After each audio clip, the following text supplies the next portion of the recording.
Hi friends, it's me Priya Hariprasad. Welcome to the world of economics and welcome to my channel. Hope that you all are doing good. ഇന്നത്തെ സെഷനിൽ നമ്മൾ ഇവിടെ discuss ചെയ്യാൻ പോകുന്നത് ANOVA analysis of variance. അപ്പം ഇക്കണോമെട്രിക്സിൽ വളരെ important ആയിട്ടുള്ള ഒരു ടോപ്പിക് ആണ്. Degree and P G level സ്റ്റുഡൻസിനും നെറ്റ് സെറ്റ് എല്ലാം ട്രൈ ചെയ്യുന്നവർക്കും വളരെ യൂസ്ഫുൾ ആയിട്ടുള്ള ക്ലാസ് തന്നെയായിരിക്കും. Try to watch it and share with your friends. ഇതുവരെയും എന്റെ ചാനൽ സബ്സ്ക്രൈബ് ചെയ്യാതെ ആരെങ്കിലും കാണുന്നുണ്ടെങ്കിൽ സബ്സ്ക്രൈബ് ചെയ്യുക, ബെല്ലൈക്കൻ ക്ലിക്ക് ചെയ്യുക, ഓൾ എന്ന ഓപ്ഷൻ കൂടെ പ്രസ് ചെയ്യുക. അപ്പോഴേ ഞാൻ ഇടുന്ന പുതിയ വീഡിയോസിന്റെ നോട്ടിഫിക്കേഷൻസ് നിങ്ങൾക്ക് ഉടനെ തന്നെ ലഭിക്കുകയുള്ളൂ. Okay, then come, let's learn together. Let's begin the class. ANOVA, analysis of variance. Analysis of variance എന്നതാണ് അനോവ എന്ന് പറയുന്ന ഒരു ടേമിന്റെ പൂർണ്ണ രൂപം, ഫുൾ ഫോം. ഓക്കെ, അപ്പൊ ആരാണ് ഈ അനോവ ഇൻട്രൊഡ്യൂസ് ചെയ്തത്? ഫേമസ് സ്റ്റാറ്റിസ്റ്റിഷ്യൻ ആയിട്ടുള്ള ഫാദർ ഓഫ് മോഡേൺ സ്റ്റാറ്റിസ്റ്റിക്സ് എന്നറിയപ്പെടുന്ന റൊണാൾഡ് ഫിഷർ. അദ്ദേഹമാണ് അനോവ എന്ന് പറയുന്നത് ഡെവലപ്പ് ചെയ്തിട്ടുള്ളത്. അപ്പം അനോവ എന്ന് പറയുന്നത് ഒരു സ്റ്റാറ്റിസ്റ്റിക്കൽ ടെസ്റ്റ് ആണ്. ആ സ്റ്റാറ്റിസ്റ്റിക്കൽ ടെസ്റ്റ് ഡെവലപ്പ് ചെയ്തിട്ടുള്ള സ്റ്റാറ്റിസ്റ്റിഷ്യൻ ആരാണ്? Ronald Fisher. ആ പേര് ഓർമ്മ വയ്ക്കുക, റൊണാൾഡ് ഫിഷർ ആണ് കേട്ടോ. ഓക്കെ, അപ്പൊ അദ്ദേഹമാണ് ഫാദർ ഓഫ് മോഡേൺ സ്റ്റാറ്റിസ്റ്റിക്സ് എന്ന പേരിൽ അറിയപ്പെടുന്നത് കേട്ടോ. ഫാദർ ഓഫ് മോഡേൺ സ്റ്റാറ്റിസ്റ്റിക്സ് ആരാണ്? Ronald Fisher. അപ്പൊ എന്താണ് ഈ അനാലിസിസ് ഓഫ് വേരിയൻസ് അല്ലെങ്കിൽ അനോവ? ആ പേരിൽ തന്നെ ഉണ്ട് അല്ലെ, അനാലിസിസ് ഓഫ് വേരിയൻസ്. അപ്പൊ നമ്മൾ ഇവിടെ എന്തിനെയാണ് അനലൈസ് ചെയ്യുന്നത്? വിശകലനം ചെയ്യുന്നത്, ഒരു ഡീപ് സ്റ്റഡി നടത്തുന്നത് എന്തിനെ കുറിച്ചായിരിക്കും? വേരിയൻസിനെ കുറിച്ചായിരിക്കും. അപ്പം അനാലിസിസ് ഓഫ് വേരിയൻസ് എന്ന് പറയുന്നത് എന്താണ്? എന്തിനെയാണ് നമ്മൾ ഇവിടെ അനലൈസ് ചെയ്യുന്നത്? വേരിയൻസ്.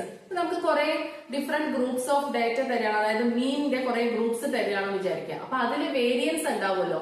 ആ വേരിയൻസ് ഡിഫറെന്റ് ആണോ അല്ലയോ, ഓരോ വേരിയൻസും അത് ഡിഫറെന്റ് ആണോ അല്ലയോ എന്ന് ടെസ്റ്റ് ചെയ്യാനായിട്ട് യൂസ് ചെയ്യുന്ന ഒരു സ്റ്റാറ്റിസ്റ്റിക്കൽ ടെസ്റ്റ് ആണ് ശരിക്കും പറഞ്ഞാൽ അനോവ. അപ്പൊ നമുക്ക് കുറച്ച് നല്ല സിമ്പിൾ ഡെഫിനേഷൻസ് നോക്കാം. നമുക്ക് എക്സാമിന് എഴുതാൻ പറ്റുന്ന രീതിയിൽ, അതുപോലെ തന്നെ കോമൺ ആയിട്ട് നമുക്ക് മനസ്സിലാക്കാൻ പറ്റുന്ന രീതിയിലുള്ള ഡെഫിനേഷൻസ് നോക്കാം. അപ്പൊ it is a statistical test used to compare the group means. അല്ലെ, ഗ്രൂപ്പ് മീൻസ് ആണ് കമ്പയർ ചെയ്യുന്നത് നമ്മള് of 3 or more groups by analyzing variance. ഇപ്പൊ നമുക്ക് 2 or 3 ഗ്രൂപ്പ് തരികയാണ് അല്ലെ, ഗ്രൂപ്പ്. അപ്പൊ അതില് മീൻ ഉണ്ടല്ലോ, മീനിനെ നമ്മൾ എന്ത് ചെയ്യാണ്? കമ്പയർ ചെയ്യുക. ഗ്രൂപ്പ് മീൻസിനെ കമ്പയർ ചെയ്യുക. 2 or അതിലധികമോ ഗ്രൂപ്പിൽ ഉണ്ടാവുന്ന ഗ്രൂപ്പ് മീൻസ് ഉണ്ടാവും, അതിനെ കമ്പയർ ചെയ്യുക. ഓക്കെ, എന്തിലൂടെ നമ്മൾ കമ്പയർ ചെയ്യാം? By analysing variance. Variance analyse ചെയ്യുന്നതിലൂടെ ഈ group means of different groups, പല ഗ്രൂപ്പിലുള്ള ഗ്രൂപ്പ് മീൻസ് ഉണ്ടാവും. മീൻ പറഞ്ഞാൽ എന്താ? ആവറേജ് അല്ലെ.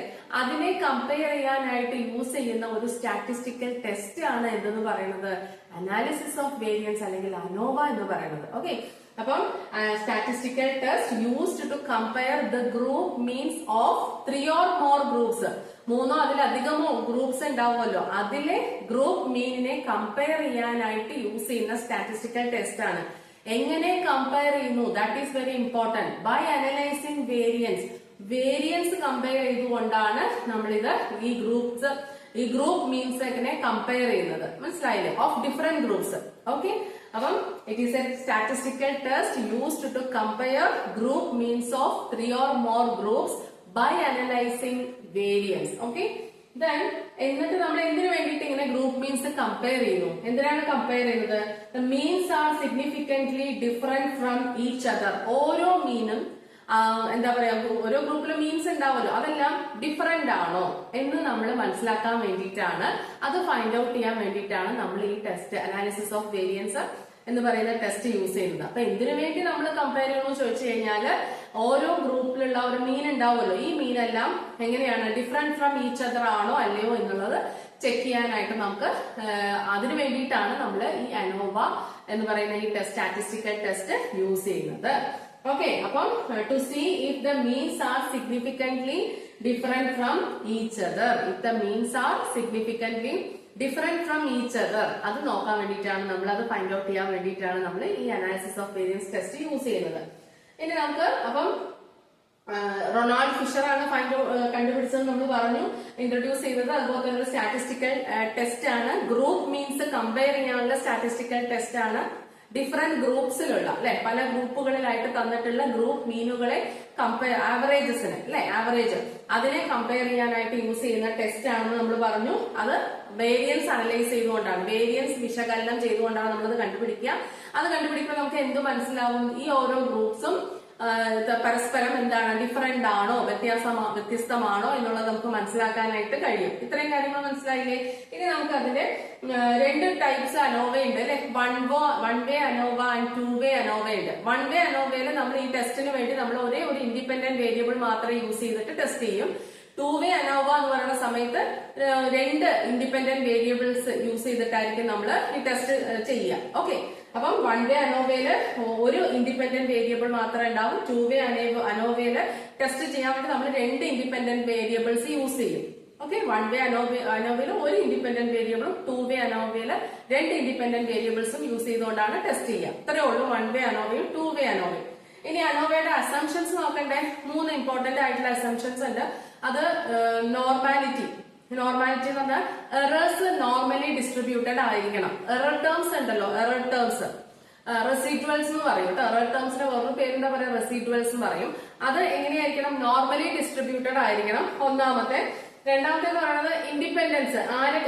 അതായത് നമുക്ക് ഈച്ച് ഡാറ്റ പോയിന്റ്, നമുക്ക് തരുന്ന ഡേറ്റ പോയിന്റ് ഉണ്ടല്ലോ, ഡേറ്റയുടെ പോയിന്റ്സ്, അത് ഇൻഡിപെൻഡന്റ് ആയിരിക്കണം. ഓക്കെ, അപ്പൊ ഈച്ച് ഡേറ്റ പോയിന്റ് എങ്ങനെയായിരിക്കണം, നമുക്ക് തന്നിരിക്കുന്ന ഓരോ ഡേറ്റ പോയിന്റും ഇൻഡിപെൻഡന്റ് ആയിരിക്കണം. പിന്നെ എറർ ടേംസ് നോർമലി ഡിസ്ട്രിബ്യൂട്ടഡ് ആയിരിക്കണം. അതേപോലെ തന്നെ വേരിയൻസ്, ഓരോ കമ്പയർഡ് ഗ്രൂപ്പ്സിലുമുള്ള വേരിയൻസ് എങ്ങനെയായിരിക്കണം, ഈക്വൽ ആയിരിക്കണം. വേരിയൻസ് ഓഫ് ഡാറ്റ എന്ന് പറയുന്നത് നമുക്ക് കമ്പയർഡ് ഗ്രൂപ്പിന്റെ ഓരോ ഗ്രൂപ്പിന്റെ വേരിയൻസ് ഓഫ് ഡാറ്റ തരില്ലേ, അത് ഈക്വൽ ആയിരിക്കണം എന്നാണ് പറയുന്നത്. ഓക്കെ, അപ്പൊ 3 assumptions.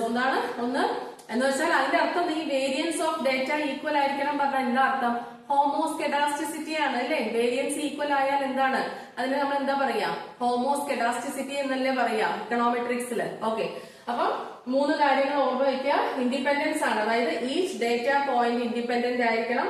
Error terms normally distributed ആയിരിക്കണം. ആൻഡ് ഫൈനലി വേരിയൻസ് എന്ന് പറഞ്ഞാൽ ഈക്വൽ ആയിരിക്കണം അല്ലെ. വേരിയൻസ് ഈ ഡേറ്റയിലുള്ള ആ വേരിയൻസ് ഈക്വൽ ആയിരിക്കണം. എവറി ഗ്രൂപ്പില്, അത് എവറി കമ്പയർഡ് ഗ്രൂപ്പ്, ഓരോ കമ്പയർഡ് ഗ്രൂപ്പിലുമുള്ള ഡാറ്റയിൽ തന്നിട്ടുള്ള ആ വേരിയൻസ് ഈക്വൽ ആയിരിക്കണം എന്ന് വെച്ചാൽ അതിന്റെ അർത്ഥം ഹോമോസ്കെഡാസ്റ്റിസിറ്റി എന്ന് പറയുന്നത്. ഓക്കെ, അത് ആ ഒരു ഇതും കൂടെ സാറ്റിസ്ഫൈ ചെയ്യണം. ഈ 3 അസംഷൻസ് ആണ് ഇതിനുള്ളത്, അനോവയ്ക്ക് ഉള്ളത്. ഓക്കെ, അപ്പൊ അനോവയുമായി റിലേറ്റ് ചെയ്തിട്ടുള്ള വളരെ ഇമ്പോർട്ടന്റ് ആയിട്ടുള്ള കാര്യങ്ങൾ മാത്രമാണ് നമ്മളിവിടെ ഡിസ്കസ് ചെയ്തിരിക്കുന്നത്. അപ്പൊ കൺഫ്യൂഷൻ ഇല്ലാതെ ഒരു 2-3 ടൈംസ് വീഡിയോ റിപ്പീറ്റ് ചെയ്ത് കേൾക്കുക. നിങ്ങളുടെ വീഡിയോ യൂസ്ഫുൾ ആണെങ്കിൽ ലൈക്ക് ചെയ്യുക, കമന്റ് ചെയ്യുക, ഒന്ന് ഹൈപ്പ് ചെയ്യാൻ ശ്രമിക്കുക. Your support is my strength. നിങ്ങളുടെ ഫ്രണ്ട്സിനെല്ലാം ഷെയർ ചെയ്യുക. വീണ്ടും ഇതേപോലെ വേറൊരു ക്ലാസ്സിൽ നമുക്ക് കാണാം. Thank you, thanks a lot, take care, by.